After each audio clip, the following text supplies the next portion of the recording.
काफी समय पहले की बात है। एक युवा और उत्साही नाविक रघु एक विशाल समुद्री जहाज सहस्रध्वज का कप्तान था।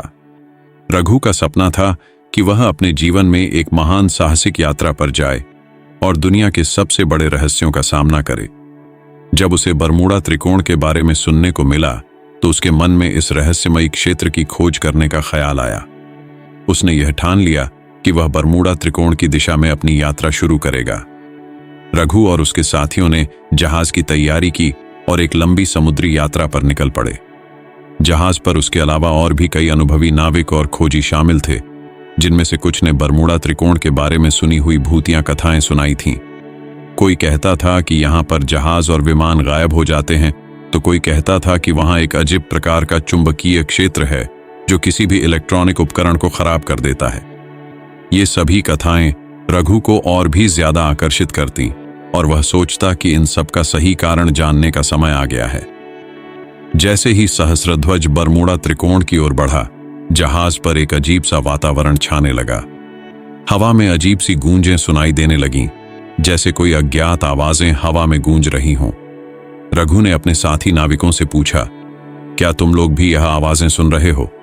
लेकिन सभी का कहना था कि ऐसा कुछ नहीं हो रहा था। सभी कुछ सामान्य लग रहा था, लेकिन फिर एक दिन एक बड़ा तूफान आ गया। जहाज की गति धीमी हो गई और समुद्र की लहरें और ऊंची हो गईं।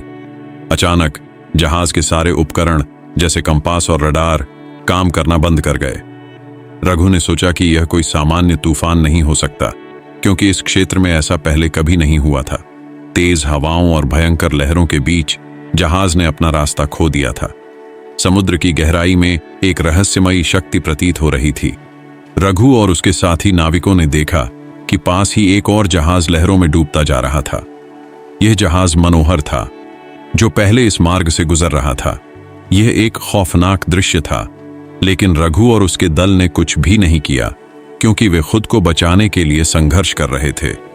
तूफान के शांत होते ही रघु ने अपने जहाज को सुरक्षित किया और कुछ समय के लिए तटस्थ क्षेत्र में थाम लिया।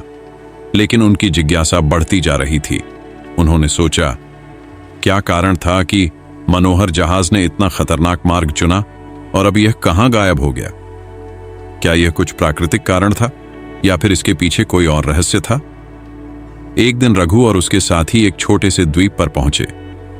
यह द्वीप किसी नक्शे में नहीं था और कोई भी वहां का नाम नहीं जानता था। यह द्वीप बिल्कुल नष्ट हो चुका था, जैसे उस पर कोई भयंकर आपदा आई हो। द्वीप पर घूमते हुए उन्होंने कुछ अजीब सी संरचनाएं देखी। यह संरचनाएं बहुत पुरानी लग रही थीं, जैसे कोई प्राचीन सभ्यता की निशानियां।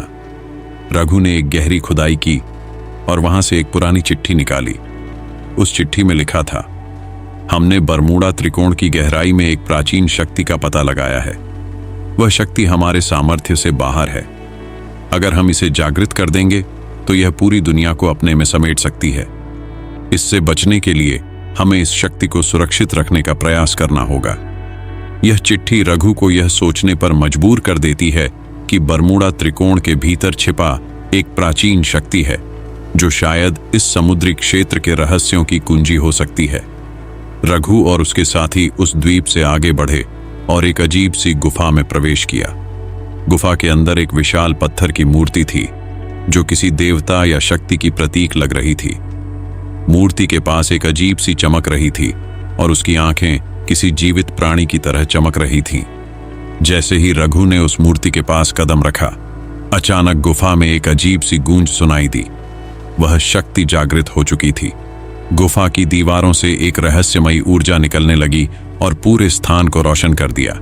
रघु को महसूस हुआ कि वह किसी ऐसी शक्ति से मिल रहा है जो अनंत काल से इस पृथ्वी पर है और अब वह शक्ति पुनः जाग रही है। रघु और उसके साथियों ने महसूस किया कि यह शक्ति अत्यधिक खतरनाक हो सकती है। इसके बाद उन्होंने यह निर्णय लिया कि वे इसे फिर से सोते हुए छोड़ देंगे और दुनिया को इस शक्ति से बचाएंगे। लेकिन जैसे ही वे गुफा से बाहर निकले, बरमूडा त्रिकोण का रहस्य उनके सामने था। वे अब जानते थे कि यहां कुछ असाधारण था। क्या यह शक्ति समुद्र में डूबे हुए जहाजों के गायब होने का कारण थी? रघु और उसकी टीम ने इस रहस्य को दुनिया से छुपाने का निर्णय लिया। वे वापस अपने घर लौटे लेकिन उनके दिल में एक सवाल हमेशा था, क्या बरमूडा त्रिकोण का रहस्य कभी पूरी तरह से सुलझ पाएगा? बरमूडा त्रिकोण का रहस्य आज भी अनसुलझा है। क्या यह प्राकृतिक शक्तियों का परिणाम है या फिर कोई प्राचीन तकनीक?